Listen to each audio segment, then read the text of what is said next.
A very warm welcome to you from Equa Marketing. This presentation is brought to you by Equa.com, a leader in digital marketing. Hello, everyone. Welcome to another episode of GrowingDentist.com. I'm so delighted to have with me Dr. Ben Kass today. He is he is multi-talented.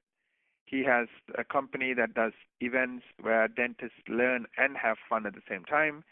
Plus, he owns multiple practices. Plus, he's a coach. So I want to let Dr. Ben introduce himself to our audience. Dr. Ben, welcome. Oh, thanks for having me so much. I really look forward to spending time with you and sharing as much knowledge with your listeners as I can. Thank you, Dr. Ben. Why don't you just to get people to know you a little bit, can you tell me a little bit about your journey? I know you mentioned you've been practicing for 6 years. Just give us some color as to where you are right now. Absolutely. Yeah. I'm a Georgia boy. Grew up in Georgia. I attended the Medical College of Georgia and graduated there in 2011.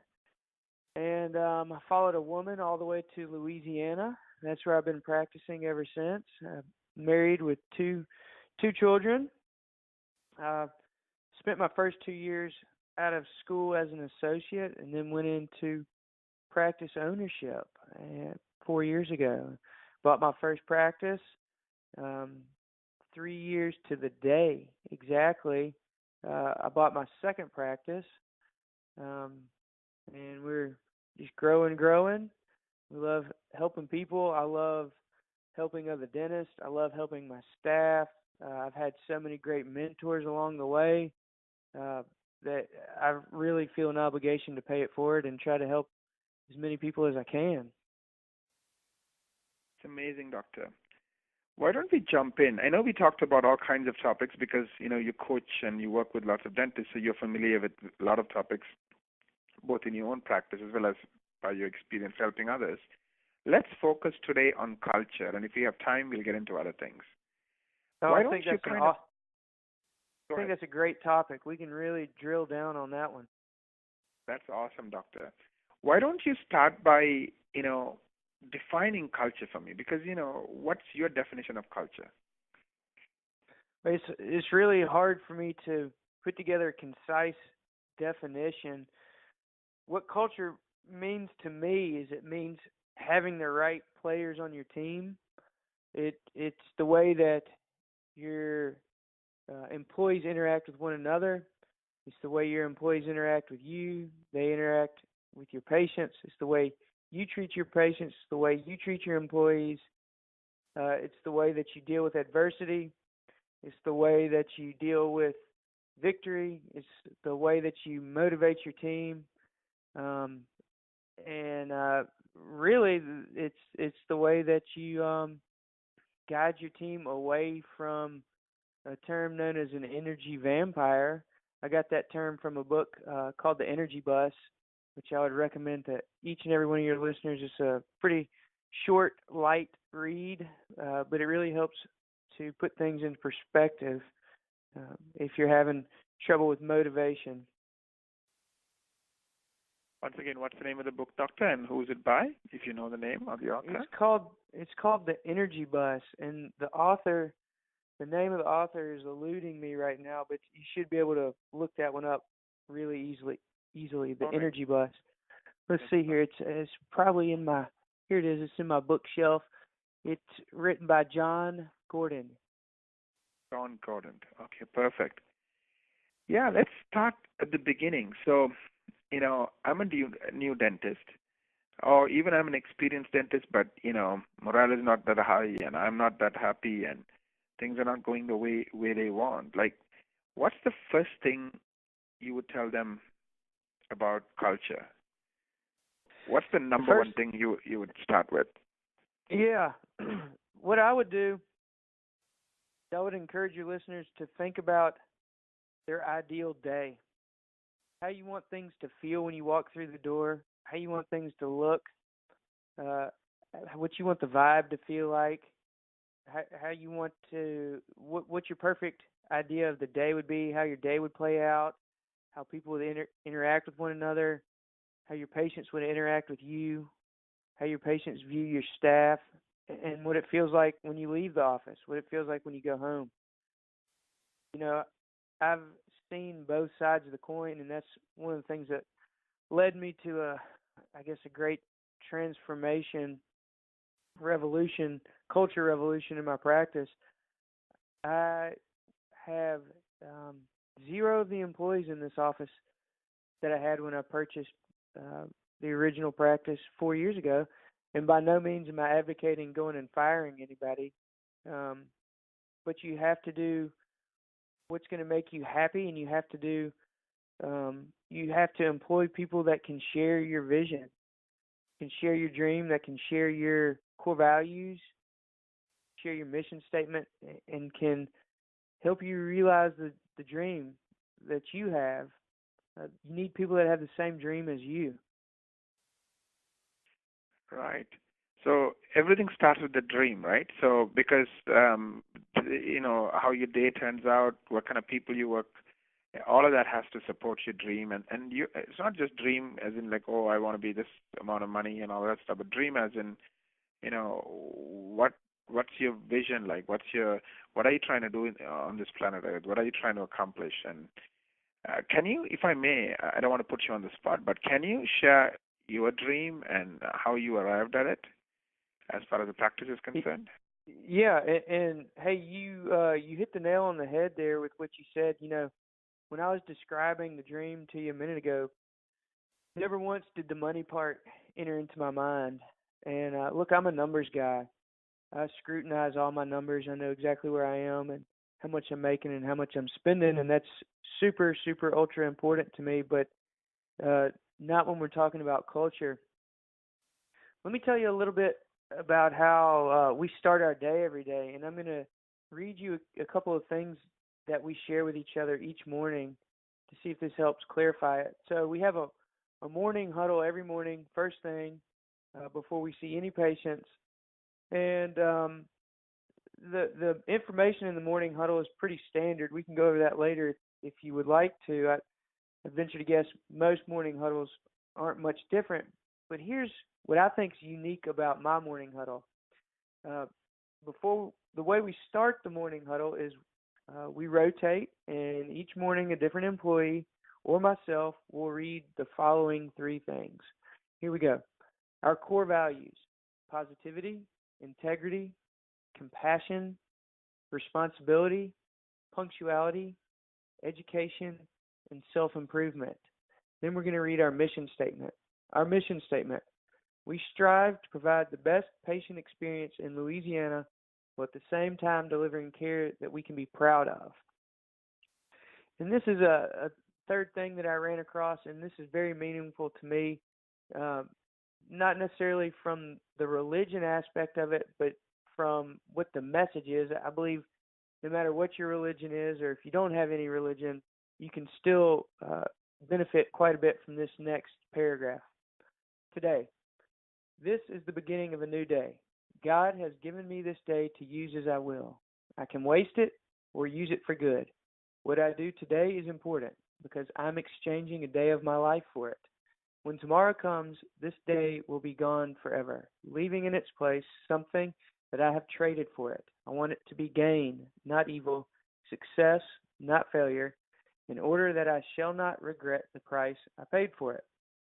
So we start our day with our core values, our mission statement, and then reading that quick paragraph just to get our minds in the correct frame, just to get everybody started. We may, if I feel like the energy's low in the office, we may take a minute and we may each describe a few things that we're grateful for, or we may talk about a few things that went great the day before, just to try to get the positivity up. It's really amazing to me how much your employees feed off of your vibe as a leader. Your vibe is contagious, whether it's a good vibe or a bad vibe. And the same thing is true with your patients. Earlier in my career, it was amazing to me when I made this realization that if I was having a slower, tougher month financially in the office with productivity, and my case presentation wasn't accepted as well, and my treatment acceptance numbers would decline. But then if I was having a great month and my confidence was high, then it just seemed like it was just a snowball effect. The better I did, the more the patients wanted to accept treatment, and the more momentum we got as an office and as a team. So after I realized that, I've made a concerted effort every single day to make sure that I'm grateful for what I've got, and that I'm motivated, and I focus on the good things as opposed to focusing on the bad things. How's that for a start? You just blew my mind. I love that paragraph you just read to me. And Good. you know, it puts everything in perspective, right? I mean, you can get a lot of things back, but you cannot get your time back. So if you're going to invest that day, if you're going to spend that day, you better spend it on something that you're going to be proud of. You better most spend it on valuable something commodity, that's isn't it? exactly. Yeah. You're exactly. right. You're right. And I love that, and I also love the fact that you're a pretty good connector of dots. I mean, you realized when you were having success, it breeded more success, and you started thinking about what was the cause. And probably when you're having success, you are in a positive mindset. So now you create that positive mindset at the beginning of the day by talking about what have you accomplished in the prior day. That's brilliant. I kind of do the same thing. Every meeting we start with, what are you happy about and why? Because it flips the entire meeting into something of ideas and excitement and wow, this is amazing, as opposed to, well, oh, this is wrong. I mean, we all have things because most of us are perfectionists. We always want things to be better, but that doesn't mean what we have is bad. That doesn't mean that we are not living an amazing life in an amazing country. I live in Canada, by the way, but I guess we are kind of like the U.S. We're neighbors, huh? Yeah, I mean, we are so blessed to have what we have. So many people don't have even a bowl of rice, so to speak. And anyways, yeah, I'd love to expand upon what you said. You said that we're all perfectionists as dentists, and we're really, really goal-driven, so many of us. And right. I think that's a blessing and a curse. You have to learn to cope with that. That is something that is hard for me. I have to really make an effort to enjoy my victories. I really have a propensity to set another goal. When I've reached a goal, I'm setting another goal and never enjoying or relishing in the victory. And so that element of fulfillment is so hard for some of us goal-driven perfectionist type A types of folks, dentists. So you have to take a step back, And one of my mentors has got me doing this. This is something that's helped me so much. Is every night when I lay my head down, I really try to think about the things that went great for me today and the things I'm grateful for. Instead of focusing on the next goal and not realizing how far you really come and right. how good you really have it. Absolutely. And just to kind of share a personal story, 5 years ago, I kind of woke up and I thought I have everything I ever wanted when I was 10 years prior to that, and I felt miserable. And I realized all these external things, don't really make you happy. And I kind of had to go through a personal journey and kind of figure out, what's my purpose? Why am I here? And I realized usually what makes you happy is, kind of getting to know you and figuring out why you are here on this earth for, and then kind of fulfilling it and just serving others. Because when you're serving others and you in whatever capacity, doesn't matter what your job is, that's really where most of us, almost all of us get our happiness, because those external things, for one day you're really happy and the next day it becomes old. Yeah. My practice from a financial standpoint has tripled in 4 years, and you're so right that the fulfillment, the happiness doesn't come from the money. I haven't even changed my salary. So I'm just using the extra income to fulfill my goals or my dreams of practices, but I'm not realizing obviously I'm not stressing about paying the bills anymore, because there was a time in my life where I was really stressed about paying the bills, but I'm not driving new cars and building new houses and buying boats, because that's just not what fulfills me. So you're exactly right. It's not just about the money. Money's important, but that really, at the end of the day, at the end of a career, I don't think you're going to look back and say, I made $20 million. Man, I'm happy. Right. The happiness comes from other things. Right. Going back to this thing about, I struggle with this even now, is this thing about like, that, like we don't even take a second to celebrate what we have accomplished. We are on to the next thing. And I guess Yep. it's in us, and I think it starts from the time you're a kid. Who becomes a doctor? Usually the kid who gets 90 and, can go through a lot of pain and, a lot of years of education and stuff, right? So it's drilled in us that work hard, and go to the next thing and the next thing and the next thing. It's almost like habit. It's like, brushing your teeth. And unfortunately, habits sometimes are hard to break. And I think that continues with us for the rest of our lives. And one thing I've realized is, again, because we are creatures of habit, usually we go to the next thing that society tells us to go for. So, for example, that degree or that diploma or that certification or, that next $100,000 or whatever that is, right? Or that next, peer award or whatever that outside thing is. But a lot of times we don't take the time to ask ourselves, what do we want? What's important to us? Maybe it's spending time with the kids. Maybe it's giving back. Maybe it's, seeing fewer patients and really getting to know the patients and really doing an amazing job for them. So I think the more you ask those questions, you can redefine what success means. You don't have to kind of, it's, $500,000 or $1 million. That's not, even though that's what, you're supposed to do, at least you think you're supposed to do, because that's what everybody else is doing, but it doesn't have to be that way. And usually that's, at least in my case, I found you can start shifting the way you'd start defining what success means and what happiness means. The paradigm shift, you're right. Let's continue. So you kind of got me focused on that morning huddle. I want to learn more about that morning huddle. I love what you told me. Tell me more. Okay.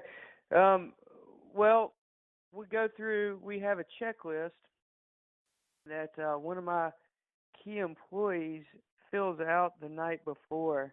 And I'm going from memory here. I don't have the checklist in front of me. But here's the basics, okay?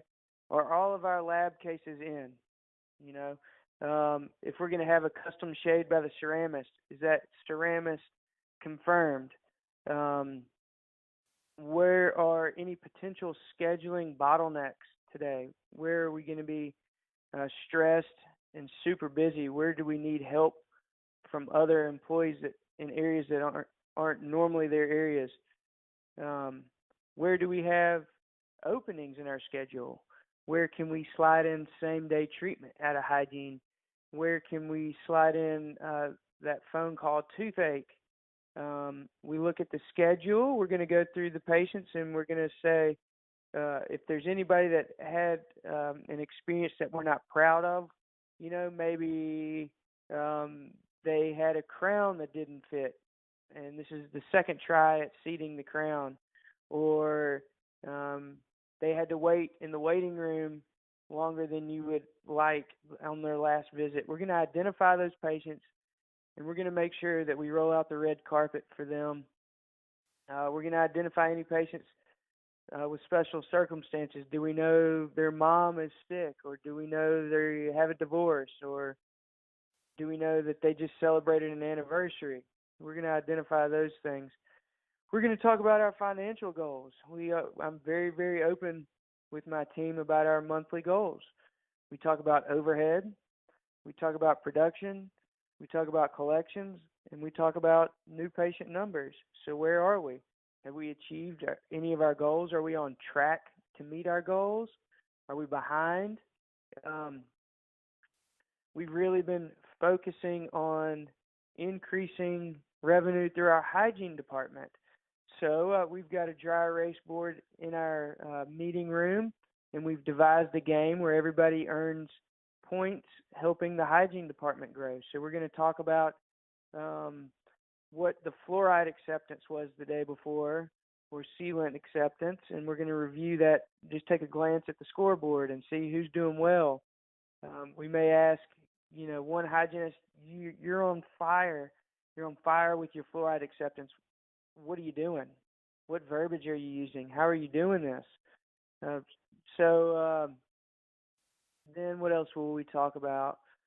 We'll look at. I see a few themes here. One is you're anticipating and you're planning. Right. So it's almost like before you go to the interview, you kind of in your mind run through the interview, right?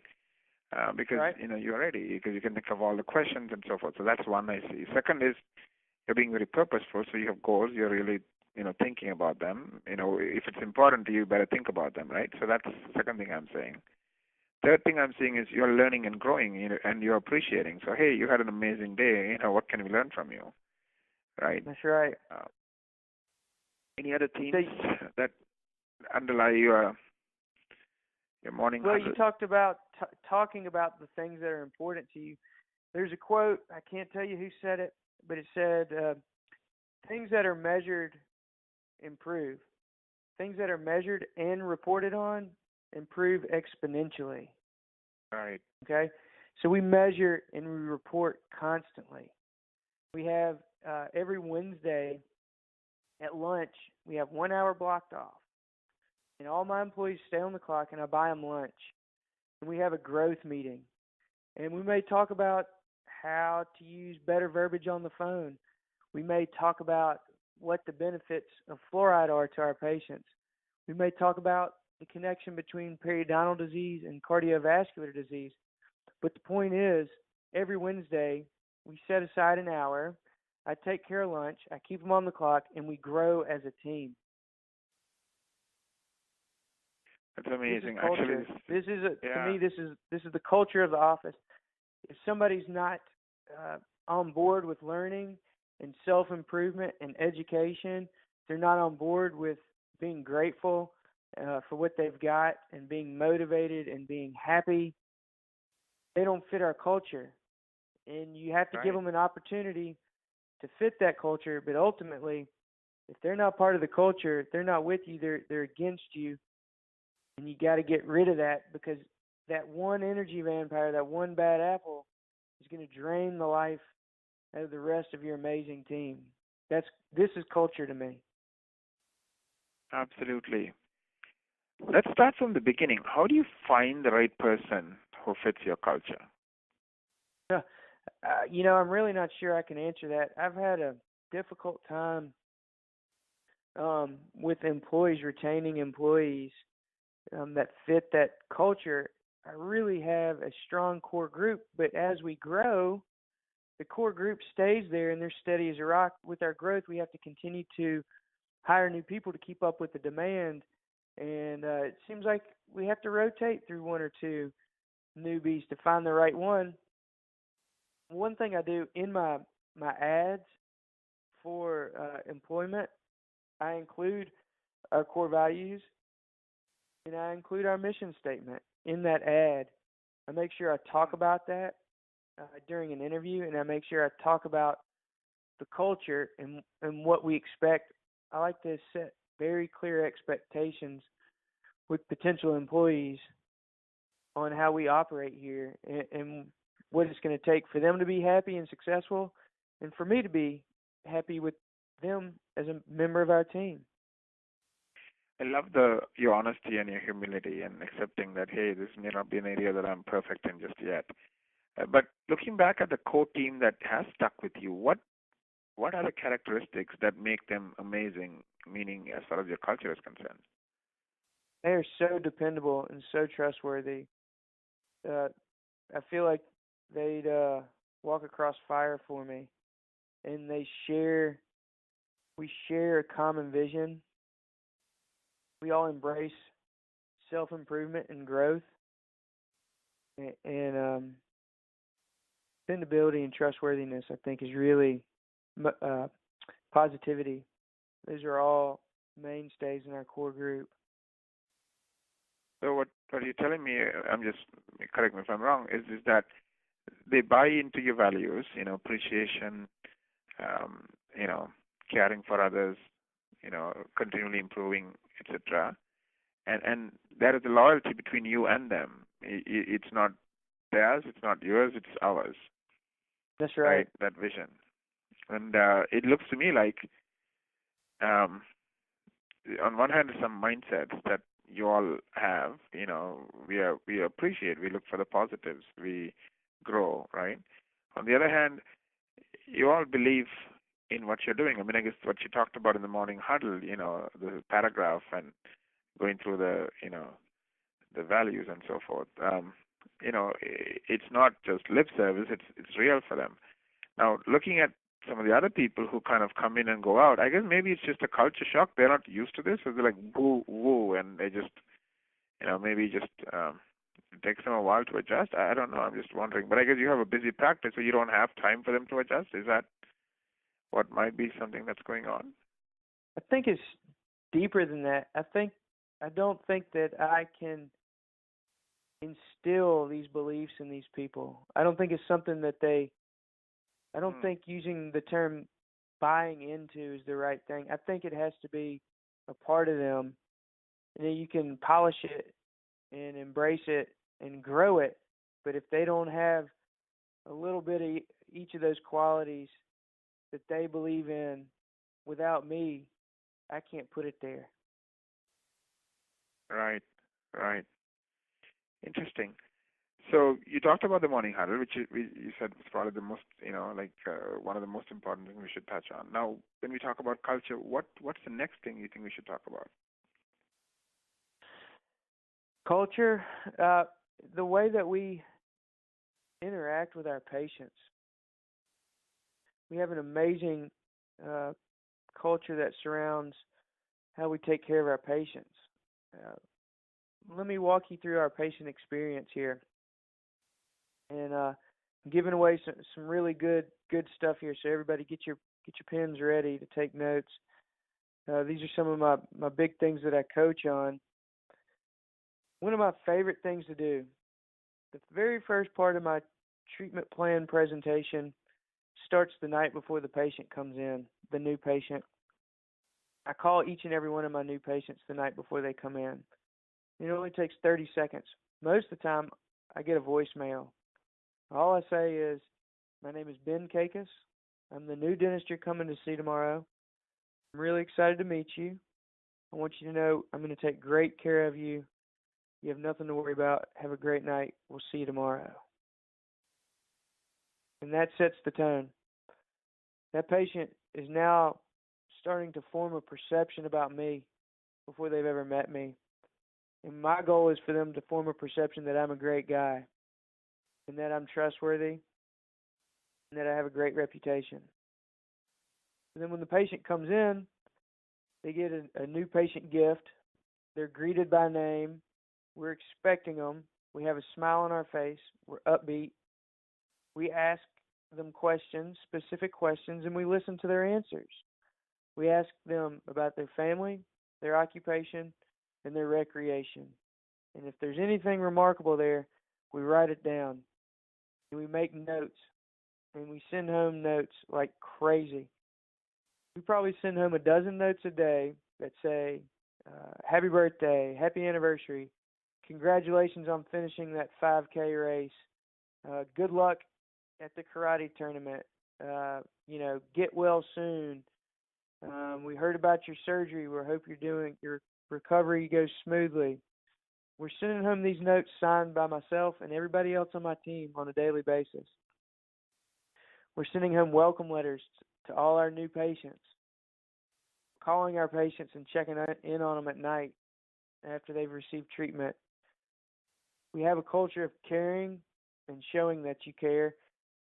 We have a culture of appreciating that internal referral. So we want our patients to know how grateful we are when they send somebody they care about to our practice. I think we should talk to you one whole episode about, how you do that, how do Yeah, you, absolutely. yeah, I'm sure that we can spend a whole hour talking about, how you do that. But I understand what you're doing. You're saying, we live in a world where it's me, me, me, me, me, and what's in it for me, and you guys are all about you, starting with that initial phone call the day before or the night before, to asking and listening to asking those questions and listening about them, not about you, and then remembering it and then doing something about it. That anniversary letter. Is that a handwritten personal letter that gets mailed, or how does that work? So one of my employees spends a lot of time on Google Images, and she just downloads all sorts of images there. If somebody's going on a cruise to the Bahamas, she'll print out a picture of a tropical island, or wedding bells if somebody's getting married, these sorts of things. Get well soon cards, and maybe somebody, a sick puppy with a thermometer in its mouth. Whatever the image is, she's printing these images all day long.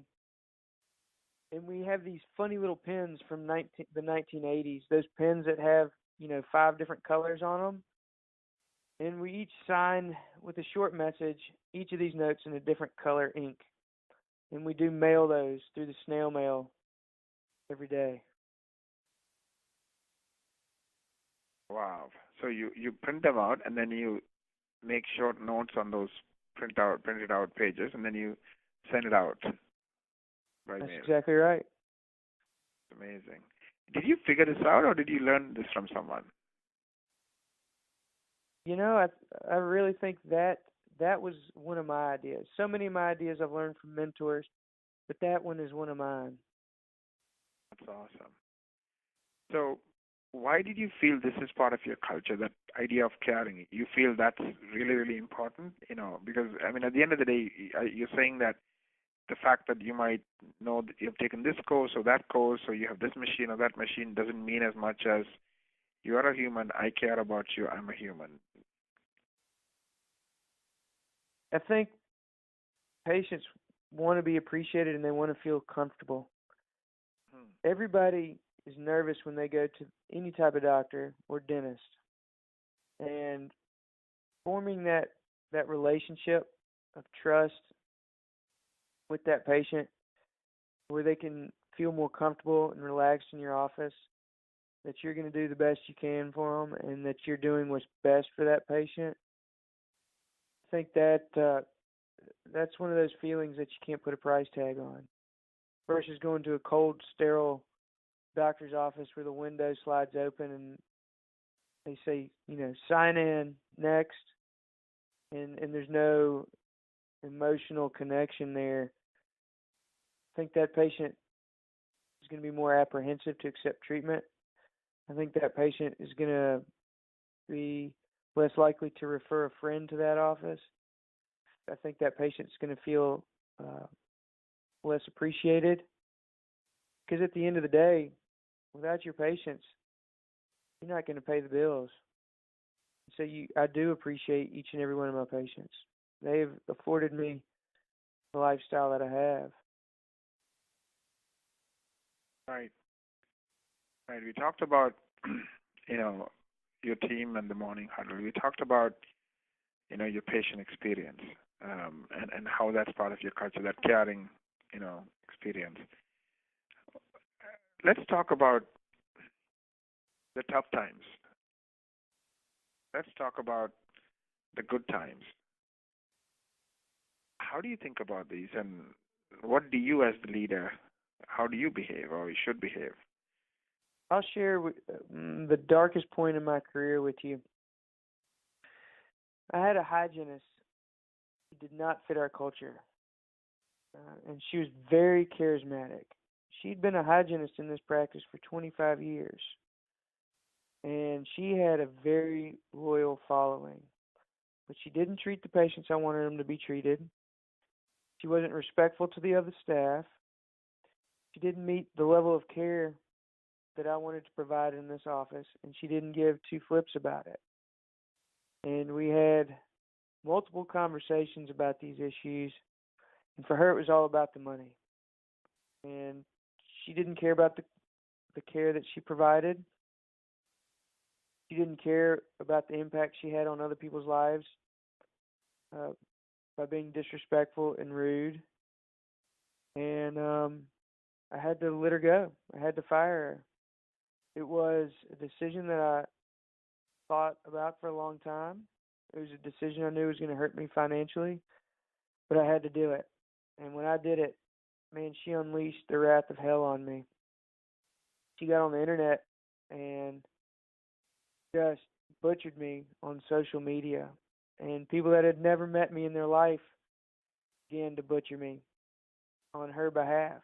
They'd never even seen me, couldn't pick me out of a lineup. And I think I lost easily 200 patients over that whole deal. That was a really, really tough, scary time for me. Patients were calling the office every day asking for their records, lots of them. And I'm thinking to myself, what have I done?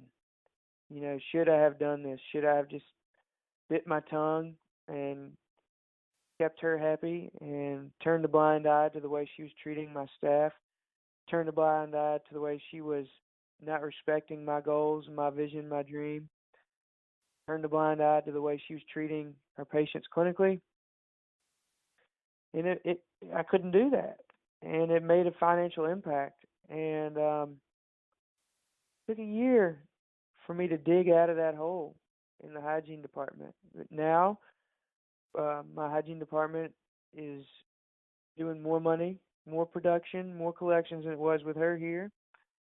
I have patients that are here because they believe in me. They don't believe in her. And I have team members that embrace the culture that we've spent so much time talking about today. And I wouldn't trade that for anything.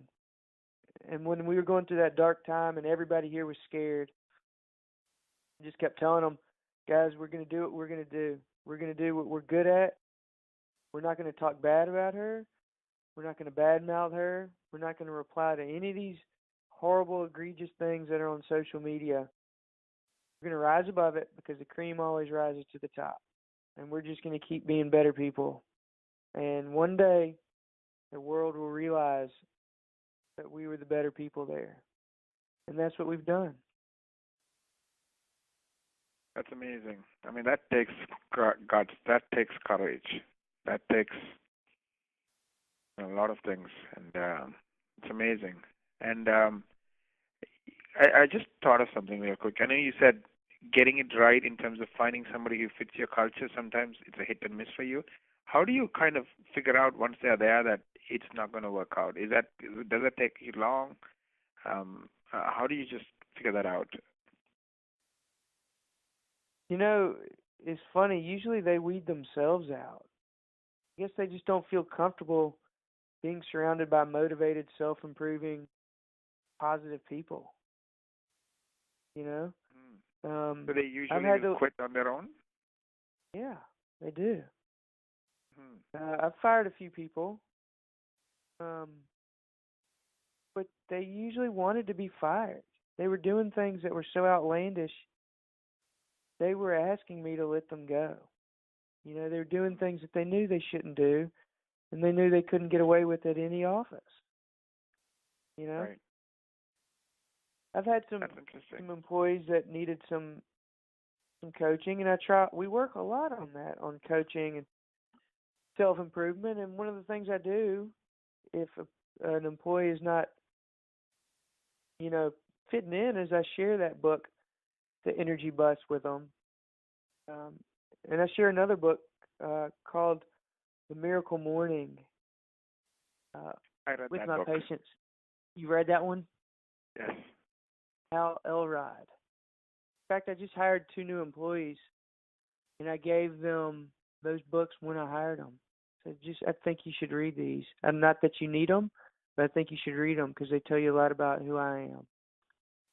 And so I've given those books to employees that were not fitting in the past. And some of them it worked and some of them it didn't. Right. Amazing. So we talked about hiring, firing, the darkest moments. Um, what else can you tell me about culture? Culture, when you have the right culture in place and you foster the right culture, it becomes its own creature. And it's amazing to sit back and watch it work without your involvement. When your staff is all in and they're fully committed to the culture, they rely on the culture to make their decisions every day. They rely on the core values and the mission statement when they have a decision facing them throughout the day. And it's really cool to see the loyalty that this culture brings and to see how employees will rally around you and will rally around the practice. Right. That's amazing. Let's talk about appreciation. What's your take on it? I mean, internally, externally, do you feel Appreciation, yeah, it's just so important for me. I am one of those folks that I'm goal after goal after goal. And I have these talks with one of my personal coaches and mentors on a routine basis that, he'll say, "Man, you're crushing it. Like, have you seen this performance indicator? Let's say, have you seen your new patients, or have you seen what you collected last month, or have you seen where your coaching is going now?" And sometimes it takes somebody else to say to me, "Man, look what you've achieved. This is good. You're really doing something here. You should be happy about this." And that's a bad thing. I think that we should be able to identify these victories on our own, and we should be able to enjoy them. And so I really have to make a concerted effort to be grateful, on a daily basis, grateful. When I feel my energy dropping, or I feel like I'm falling short somewhere, I have to stop myself and go, "Whoa, wait a second, bud. Look at what's going right. You have so much going for you right now. You have no reason, and you don't have the grounds to be unhappy right now. You just don't have. You can't do that." Right. I didn't say that very eloquently, but you have to stop that negative mindset and take a step back and put yourself in somebody else's shoes, that has a fraction of what you have. Right. I think one of the concepts I learned, you might like this, is most of us know what our next goalpost is because we look at the horizon and we know, okay, where we want to go next. And always the horizon is in front of us. It's never behind us, right? So we get there and, oh, yeah, now it's further ahead. It's moved up, right? And it never, so we feel like because we are not at the horizon and it keeps moving, away from us, that we are not accomplishing or we're not as good as we are. So one of the ways I do it, I learned from my mentor, is look back and you measure progress. So you look forward in terms of where you want to go, but every day look back what you accomplished yesterday. Every month or every year look back what have you accomplished yesterday or last year. And trust me, if you spend 5 minutes, you will realize you have so many things that you should be happy about, because most of us, especially the type A's, we have done a lot, right? We have accomplished a lot. It's just that we don't look back. We don't take the moment to celebrate. And I think it shifts the mind. What happens is when you look back and you're like, this is amazing, then that happiness, that positivity helps you have another amazing day, another amazing month, another amazing quarter. Yep. As opposed to you look at the horizon and, oh, this sucks, that sucks, and I'm not there yet. You're right. And that negativity creates more negativity, right? Yep. That's nothing but net right there, man. You hit the nail on the head. Thank you. In terms of appreciation and team members and appreciation and patience, what are some of your insights? Every single night, at the end of the day, I thank my employees, and it's not just a bullshit thank you. It's a real thank you. It's thank you so much for your hard work.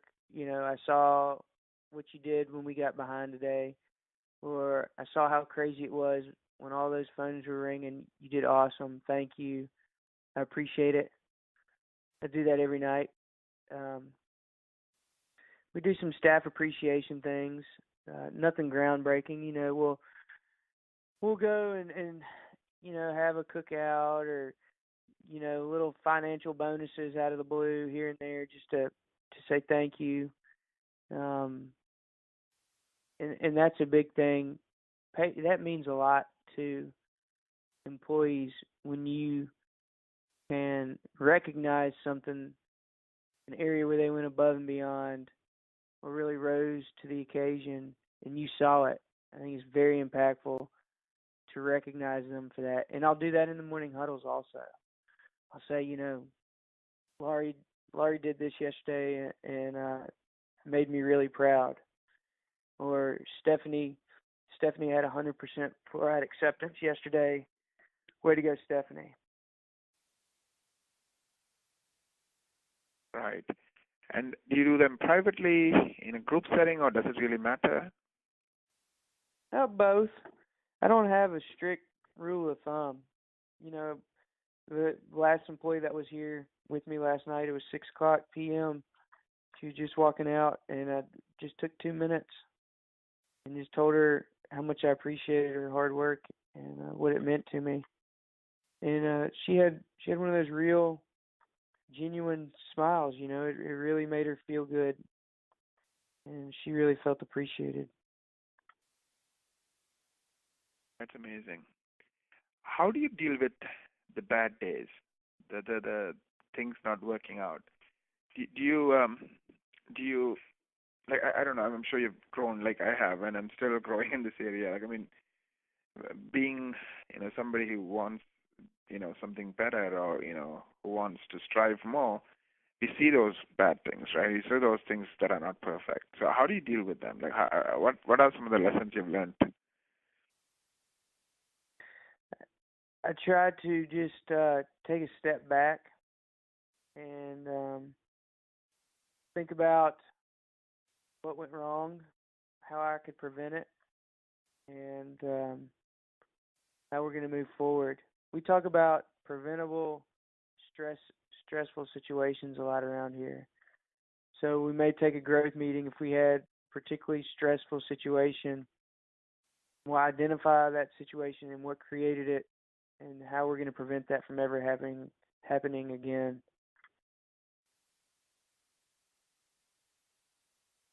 This is amazing. I think I can keep talking to you for hours.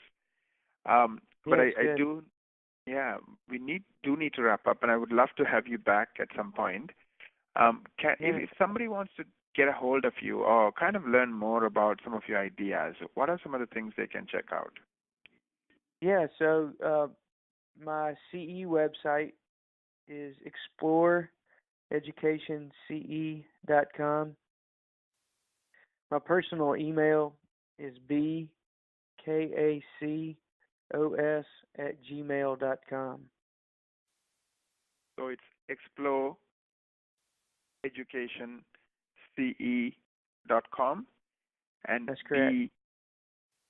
BKACOS, that is B for Dr. Ben, your last name, Kacos, which is spelled KACOS, BKACOS @gmail.com. That's it. Any final words before we wrap up? Man, I'm so flattered that you invited me. I'm excited to host another podcast with you. Look forward to it. Thank you very much, Dr. Ben. I just enjoyed myself. This is amazing. Thanks a lot for your time, and I look forward to seeing you again. And once again, everyone, thank you for listening to another episode. And today, your guest is Dr. Ben Kass. Thank you.